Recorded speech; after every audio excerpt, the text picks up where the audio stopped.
This is Elevate Our 30s. I'm Carly Overman, and this is a solo episode. And today I'm going to talk about kind of what I do to reset when I'm feeling super anxious. I've had too much screen time.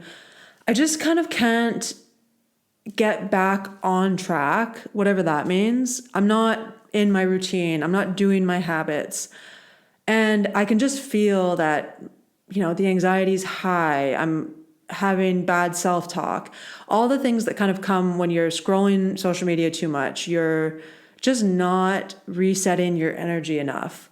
You go through the day and there's so many stressors, like you probably work a job, you might have kids, you have people that are assholes that interact with you. Like today, I was at the gym and this lady was just an asshole, like said some snarky comment to me. I don't get why, but there's different things that just come at you. And if I don't take the time to reset and get back to a base level of feeling really good in myself with, the things that I've talked about, like meditation and cold plunging and little things, it doesn't have to take a long time. But if I get really out of that, I've kind of come up with a way to get back on track that doesn't feel too intense. So I've started doing these like at-home retreats, and I honestly think it's a framing thing. I call it an at-home retreat because to me, that's a nicer thing for myself than if I was to, for example, say, okay, you've been a really shitty person. You haven't been doing what you're supposed to do. You're going to wake up at 5 a.m. every day this week and you are going to get in that cold plunge. Like, that seems a bit intense and I don't really want to do that. If I've been out of my routine, I'm more likely to just be like, no, and I won't do anything. Instead, what seems nice to me is like, okay, you don't feel great right now. You know the things that you have to do to get there, but it feels hard to take the first step. I'm going to give you a half a day or a full day, and we're going to just do all the things that make you feel good. It's like a self-care day, and that's what we're going to do. And there's no pressure on it. We're just going to focus on doing this today and just resetting our energy, resetting our kind of, just down to ground zero, resetting to like a place where you feel good again in your body. So to take it a step back, this kind of started when I was turning 29. So Matthew was kind of like, what do you want for your birthday this year? And I was like, we had just had a baby. I think she was like 3 months old. Yeah, that's right. We just renovated our house. We were going on this big holiday in October, and it just didn't feel like a good time to be spending a lot of money. So there was nothing, I didn't want to go anywhere, and I didn't want to really buy anything, but I wanted to dedicate a weekend to feeling good. I thought it was a good excuse. I think I'd been looking at retreats that you could go to, and I was kind of like, yeah, maybe, okay. Like, I didn't really want to leave Violet. I didn't want to pay the money. They weren't exactly what I wanted. Like, there seems to be a couple categories. Like, they're kind of, some of them are more yoga retreats, and some of them are more, I don't know, they're just, I don't know what the right word for it is, but they don't seem cool to me. They don't include current things that I like to do. And meditation is a very personal thing. Like, you might like certain styles, certain voices, exercise. Like, I like to do, I could get behind any kind of exercise, but I don't really want to, just do yoga for 2 days. Like, that's not what I'm looking for. Elements of that, all that to say, there just isn't the thing that I'm looking for. I'm looking for what I like to do. It's like, I want to have outside time. I want to, maybe do some grounding, and like, I still want to drink coffee, and I want to do some energizing yoga or stretching or even Pilates, whatever. I want to go in the cold plunge, maybe sauna if you're able to at that time. Okay, not pregnant, not trying to conceive if you're a guy. I want to do outdoor walks, like maybe learn something. I don't know. I want to do what I want to do, and I can be flexible, but I don't want to do like a 3-day yoga retreat, or I don't want to do something that just seems geared for a much older age group. So I looked around and there wasn't what I wanted. And for the price point I wanted to pay, I guess. Like, I'm not looking at, the ones the celebrities go to, obviously. I kind of went in circles looking at it, and I was like, let's just do it at home. Like, let's just all I really want is time to reset and put our phones away and do the things that make us feel good that we never make time for. And so Matthew put together this little itinerary for the weekend. We basically, put our phones away. It was obviously imperfect because we had a 3-month-old with us. But, we would wake up and go outside and ground and do a cold plunging session. Like maybe get the 10 bags of ice that you need to fill the cold plunge, and we'd do a couple rounds of it, like a really elongated session. We're not rushed. Like the day is dedicated to self-care activities. And then, maybe one of us goes to the gym while the other one stays back with Violet and goes for a walk. And, then maybe when she goes to sleep, we would do like a long meditation, not just a 10-minute meditation. Like for me to really settle into it and really feel the benefit, the minimum is like 25 minutes meditation. 10 minutes just, doesn't do it for me. But, 25 minutes to maybe even an hour meditation to really, really feel it. We do some like dry brushing and like maybe another cold plunge or maybe a hot bath, like an outdoor walk or a hike, maybe go get my nails done, book a massage. So like you can incorporate, you can do whatever you want. I would incorporate elements of, book the massage, go get the nails done, maybe even like spend an hour or two shopping. It's a self-care day, whatever self-care is to you. Maybe instead of spending the evening on my phone, do some journaling, do some reading, maybe even still watch the movie, but just less of the screen time, more of the, filling my cup time with journaling or whatever. So we did a whole weekend of that, and it felt great. And like, yeah, it's imperfect, but it's kind of nice to do it with Violet because she then sees us not being complete shithead parents on our phone. She sees us doing things that are good for us. We're like all outside in the garden trying to do some yoga versus, sitting inside on our phones, drinking coffee, whatever. So that's kind of where this really was solidified for me. We did that and I'm like, yeah, we're going to do this more. We should do this like once a month. We haven't done it once a month, but I would like to. And even talking about it and thinking about it again is making me think, yeah, we need to do that more. But I don't always do it as a whole weekend. Obviously, I think if we do it again, and when we do it again, we do it for like one day of the weekend. So you can have one day just to be doing that kind of stuff, and then one day where you're, whatever, going out and seeing family or friends, or going out and doing something. But then, you can't always afford a weekend to do this, and that's what I've found. And so recently, I don't know why, but I've been feeling, it's probably because I haven't been as on my habits, as on that morning meditation. It doesn't have to be everything. I don't have to journal every day, but there's a couple things that really make a difference for me. And it's, exercise, obviously, meditation, and honestly, those two things, and no screen time. Those things really make an impact for me.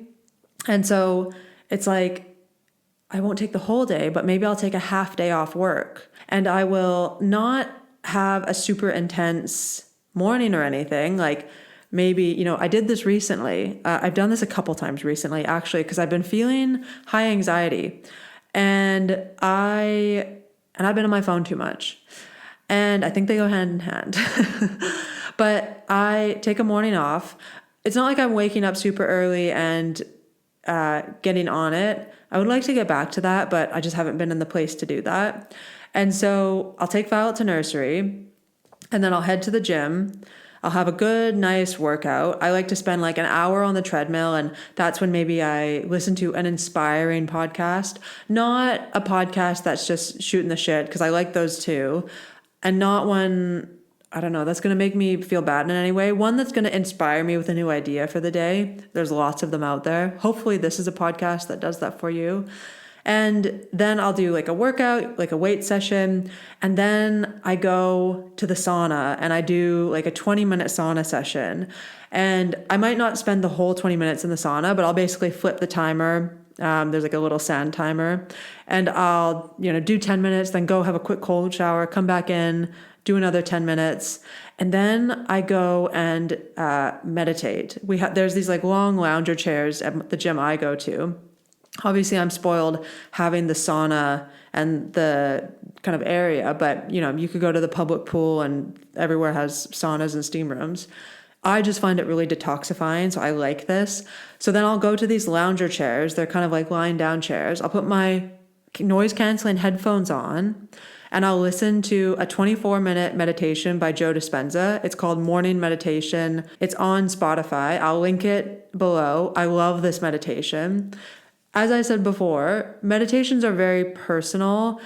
I like to alternate, but between meditations that are silent, so like the Headspace style, more advanced ones where they're just giving you light prompts and it's silent, versus these Joe Dispenza meditations where you kind of have I kind of have my roster of things I'm trying to manifest and things that are in my future self that I'm trying to manifest now. That's how manifestation kind of works, I guess, is you have these things that have already happened in the future, and you're like feeling it, experiencing it as if it's already happened. You're feeling the emotions of it. And so, if you've listened to any of our fertility episodes, one of my manifestations is just like really embracing fertility and embracing a really hospitable environment for that to happen. And I have other kind of more business oriented ones. And I have other ones where it's like the house that I want to live in the future. So I'll think through, usually I focus on like one or two. Today I did this and I just focused on one, and it was just fertility. And I'll do this 25-minute meditation. And if you can really get into it, and if you can have those kind of manifestations ready to go, and again, I don't know if I'm doing it perfectly, but this is how I do it. I always feel so good after that. Like today, as an example, I was at the gym and this lady said some snarky thing to me, and I was like, oh God. And then I'm like, I'm not going to give this any mental energy, but it's really hard for me not to think things over in my head. And then I did this and I just felt on this wavelength, versus before I had done it, I just felt down here, and I'm like letting this dumb thing this lady said cycle in my head. Versus after, I'm like floating on a cloud, like floating through the gym, home, haven't really thought about it since. So it could be as simple as that. And then maybe, I get home and I do some work for the afternoon, and then maybe I do like a cold plunge in the evening and a little journal sesh. And it's kind of like I've given myself, all the focus was for the day was to reset, give myself something back, reset my energy. And that's what I do. So I tend to do that decently often. And it also kind of it reminds you how good it feels to feel good. And it, rather than me being like, okay, you know what, Carly, you are waking up at 5 a.m. and you are getting in that cold plunge and you are meditating for an hour and whipping myself into shape. It's more like, we're going to do this for you today. And we're going to take all the time you need to get there. And by the end of it, you're going to remember how good it feels to do some of these things. And then I want to keep doing them through the week. It's just a framing thing, really. And it's just a different way to lean into it. And I love doing that. I am a self-care junkie, I guess. I think I'm just someone who I need to manage all these different things that come up for me, like anxieties and overthinking and so many different things. I need to manage it. And if I don't do it, I don't become a version of myself that I like. And when I do it, I'm a completely different person. And this is just an approach that works for me a lot better than being hard on myself. It feels like I'm gifting myself something. And I think it's a great way to use a vacation day. It's like a vacation day for yourself. And, you might even go get your nails done or, like I said, do some shopping, go get a coffee later. It doesn't have to all be the classic kind of retreat things. It can be whatever is going to make you feel good. That's how I try to approach it, at least. So, hopefully this has made you think about this in a little bit of a different way. I think this would be a super fun thing to do with kids too. I want to introduce Violet to meditation and stretching and outdoor walks, outdoor walking meditations. That's very underrated too. I have some outdoor walking meditations when maybe you don't have even half a day, you have like 2 hours. And so it's like, okay, I'm going to go for a long walk, get some morning light. I'm going to put on a walking meditation, and then I'm going to like cold plunge after and do some journaling. You can mix and match the tools that you like that just re-energize you in a way. I'll link some walking meditations I like as well. There's one, Activation, it's called, by Mimi Bouchard. She has a free one on a podcast called The Skinny Confidential. I love that one. I really, really like it. And then there's some other walking meditations by Melissa Wood Health. Joe Dispenza does one too, but it's like an hour long. So anyway, there's lots of ways to do it. And I think there's no one right way to do it. It feels good to do a walking meditation in a certain way, and it feels very differently good to do the sitting, eyes closed, very introspective meditation. They're both good. It's also just a nice reminder, like we've been going away most weekends in the caravan to various places, and it's a great excuse to be having our phones off, just embracing nature, blah, blah, blah. And I would say that we do that to mixed levels. Obviously, we do much more outside things than we would if we were at home, because we don't have the home comforts. It's like you're in this little box, and then, it's like you got to get outside. So this past weekend, we were in a really nice place that had like beautiful walks. And so we went for runs every day. We went for nice walks, but we still spend the morning, having coffee on our phones, whatever. It's fine. But even talking through this, and I just, gave myself a morning where I did this, and I feel so much better after. It does inspire me to do this more and use my weekends a little bit better and be a little bit better of an example for Violet. So this weekend we're going more to like a beach location, and it's a perfect time to remind myself and set the intention, let's have this weekend be screen free. Let's really embrace the environment where we are. We're not always at a place where we can have a beach that you can kind of walk on. We're not always going to be able to walk barefoot in the sand. Like, let's do those things versus spend time doing things that take away. Let's only do things that give back to ourselves. So anyway, this is a short episode. Hopefully it gives you some inspiration if you are feeling like that anxiety or heaviness or whatever, like I kind of often find myself in, that there is a way, and it doesn't have to be that extreme, and it can actually be fun for yourself, and it's like a nice thing to plan. So that's a little solo episode from me. If you like this episode, go leave a review, rate the podcast. If you're on Spotify, you can leave like a comment for this episode specifically. If you're on Apple, you can just leave a review for the overall podcast. I've been looking at our analytics lately, and we have, about a third of the people who listen are following, and like even less than that have rated and reviewed. It just means so much to us if you do take the time to do that. I got a comment from someone today on Instagram, and that means a lot too. Like, we just love getting feedback on the podcast, and we love to know that you're enjoying it. So please, do that if you do like the podcast. And I'm going to record a Patreon episode next, and it is an announcement of sorts. And it's definitely something that is a little bit taboo. Taboo, is that the right word? It's not really, I'm definitely not announcing it to the world. It sounds so ambiguous, but sorry, that's the best I can do. But I'm going to record something for Patreon. So if you want to hear that kind of content where we talk about stuff that's much, much, much more close to, stuff that's going on with us, talk a lot about like fertility there. We've talked about alcohol there. This will be the third Patreon episode that goes out, and it'll go out this week too. So if you want to hear, more content from us, head over there. And that's it from me. All right, bye.